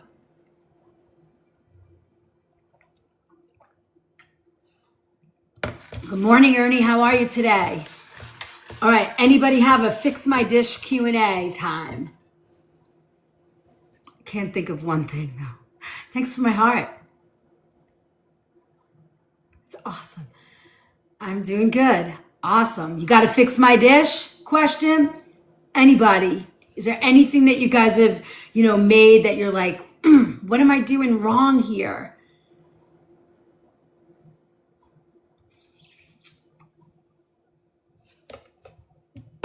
Thanks for my Go Popular June. Thank you for my heart. Floppy, flavorless chicken breast. Supreme Estra. The fix for me was don't make it again because I didn't have Chef Liz. Okay, that works. Now you're never going to make a bad thing. Rubbery too. Okay, so that's a thing lately I noticed, the rubbery stuff. So a couple of things that's going to fix that. One is when you're buying your chicken, I would offer to you, you want to look for things that are, I want to see if this works. Okay. You want to look for chicken that is air chilled and, and, or preferably organic air chilled chicken. The reason why is all chicken in our country has to go through a chlorinated bath. Organic chicken is only sprayed with chlorine, and then instead of put in a vat to dry the chicken, air chilled is sort of hung and gone through on a conveyor when they're hanging, and they're dried through the air rather than in a vat or a drum. The next step to non-rubbery chicken is you're cooking it too long. So you want to cook your chicken to 160 and then let it sit for that last 5 degrees. That will make it so that anytime you overcook your chicken, you run that risk. It happens a lot more when you're using chicken that's also infused with stuff, flavor. Sometimes they pump the chickens up with water, non-organic chicken, some of the cheaper brands. So that is going to create that rubbery, bouncy kind of texture. So try and cook it with a thermometer in it, and only, chicken's supposed to get to 165, so try and cook it to 160. Chicken tenders will come out better, but you're only cooking them for 8 minutes. 12 minutes at the most. A good marinade.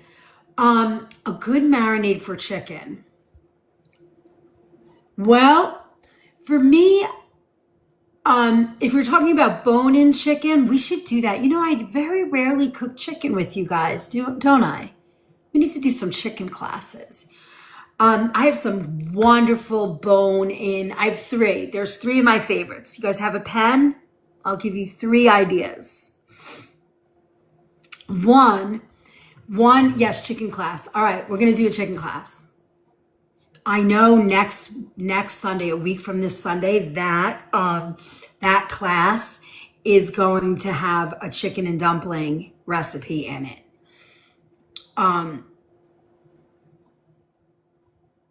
Like how do you break down raw? Do you want to break down a raw chicken, or do you want to break down a cooked chicken, or both?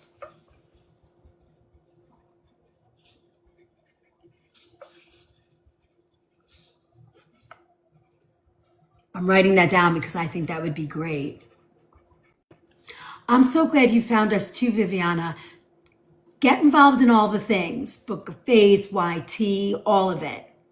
All of it. IG.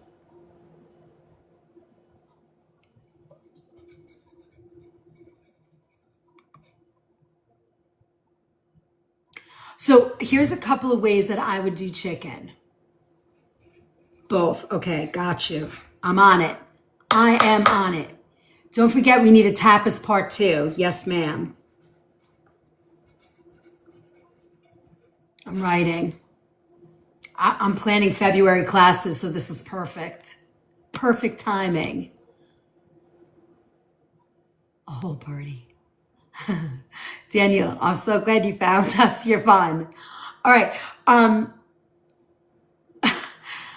Okay, so here's 3 ways that I do chicken on the bone. So one of them is like a chicken, I call it chicken paprikash. Did you see my email? We needed to Zoom and talk this over. Yes, ma'am, I will look. As soon as I get off, I'll run right in there. I'm going to go in like 12:15. I got to be off because I have another appointment at 12:30. So I will check, and today is a good day for me, and so is tomorrow. Tomorrow from like 2 on, and all day today I should be pretty good. Okay, so listen up for this. Chicken paprikash. If you can tolerate nightshades, this works. Red pepper, yellow onion, tomato, paprika, fresh and garlic powder. Toss all that stuff together with some nice olive oil and roast that baby. Don't forget the paprika. Smoked any way you like it. The Hungarian sweet paprika, delicious. Now, if you love a little extra, cut some sweet Italian sausage in it and throw it in that sucker and roast that. Today's a perfect day with that. Serve that with like an egg noodle. Ooh, like a pappardelle or a pappardelle, that nice wide thick. OMG. It's so good. I want to make that right now. Delicious. Chicken thighs, chicken legs, chicken breast, like the split breast on the bone. Hack those suckers right in half. Unbelievable. Delicious. Replay this. I'm going to do a chicken class for you guys. I'm going to do a chicken on the bone class. It's going to be our first Monday night class. Okay, gotcha. Yes, I can repeat. You ready?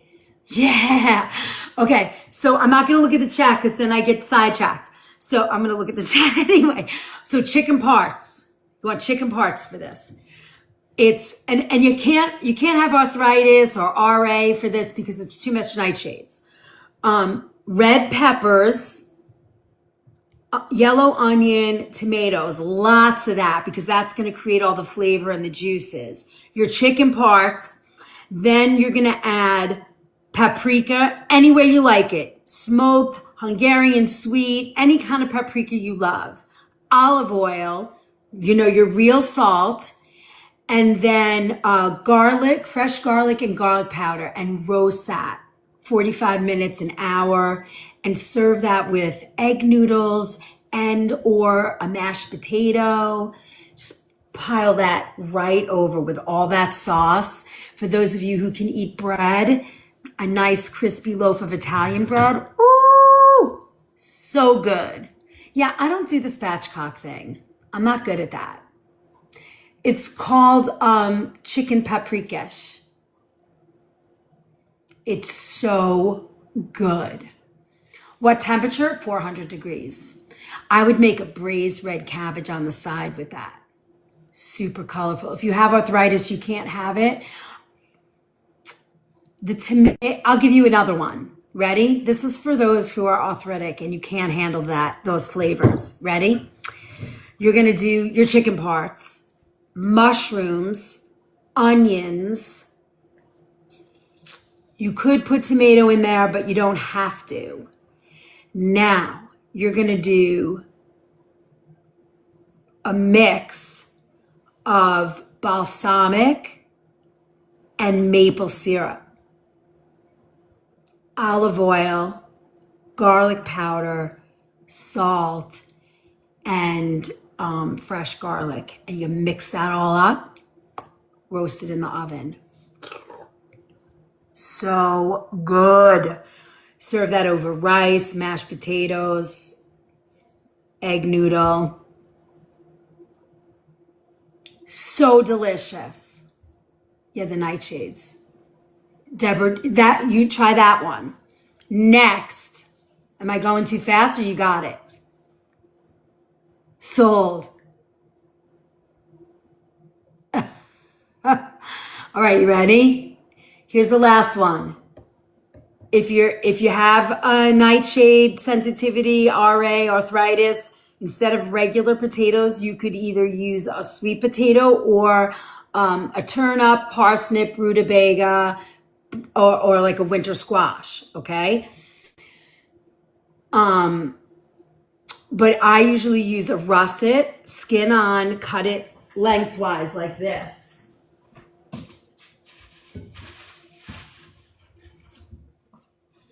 You get a russet and you cut the potato like this.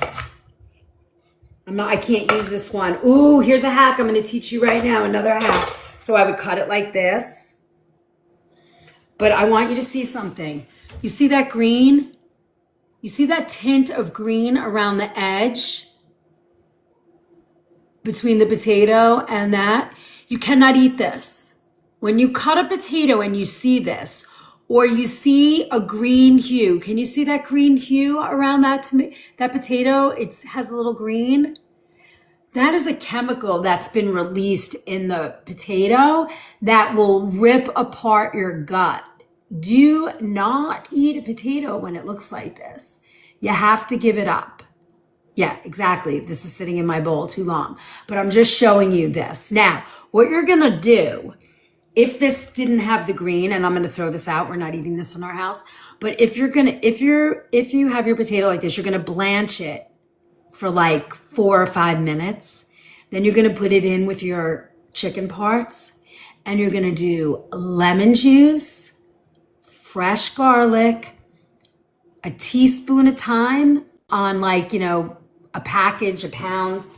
Maybe for every pound of chicken, you put a teaspoon of dry thyme. You could use fresh too if you like that better. Olive oil, lemon juice, salt, garlic powder, and fresh garlic. Mix all that up and roast that. Mashed potatoes, or just the roasted potatoes. Make a nice green arugula salad with greens.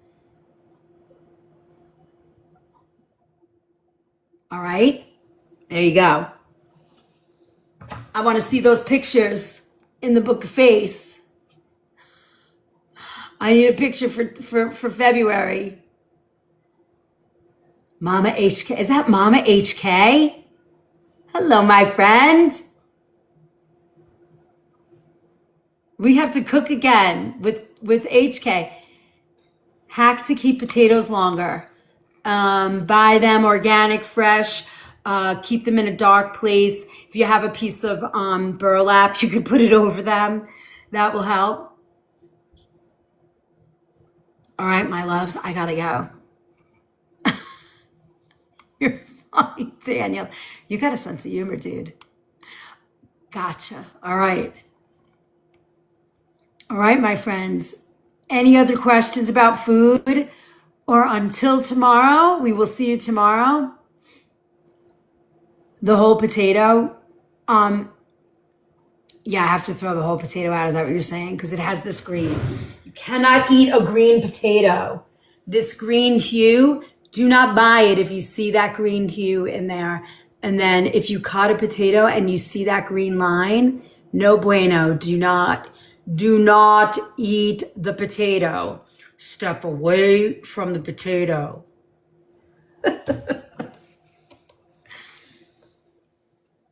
Tomorrow morning, I am in my kitchen, in the commercial kitchen at 8:30 in the morning. I'm getting ready for the day. You'll see me like tossing, making all the salads and getting stuff ready and helping my crew. If I get done before the store opens and they have the case ready, I kind of give you a quick tour of the store. You'll get to see everything. It's wonderful. Amy, it creates a gas or a chemical in the potato that really harms your gut. And if you do that too much, it's not good for you. You're not going to feel good.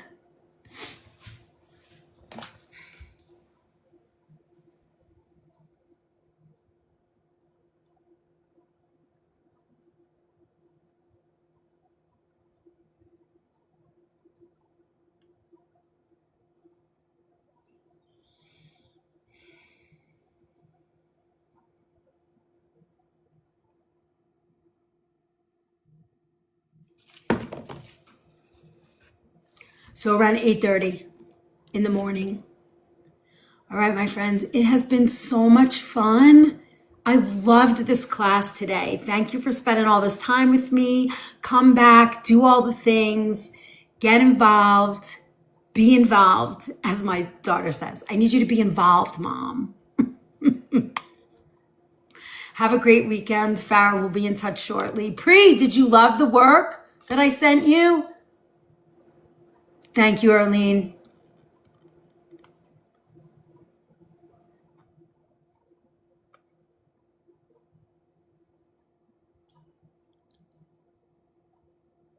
Thank you, everybody. Have a wonderful day. I know, but I have to go. I have an appointment. I've been on like 2 hours. Wait, how long have we been on? 2 hours and 4 minutes.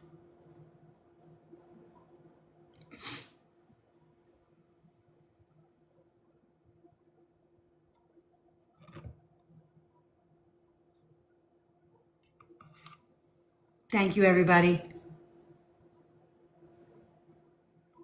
Okay, Carrie, I'm here. Reach out to Tyler. He'll get you what you need.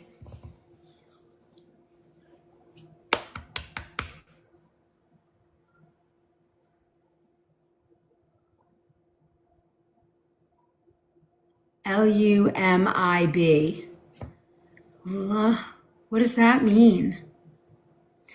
Bye talk. Thanks for my heart.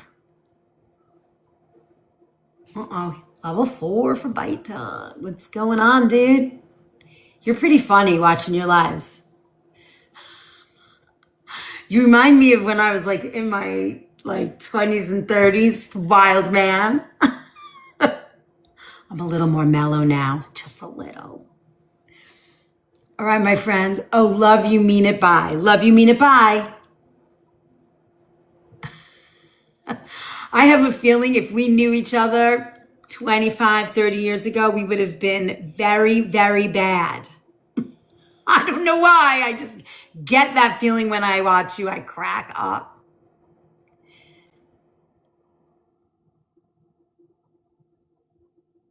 Have a wonderful day, guys. I will see you all tomorrow morning.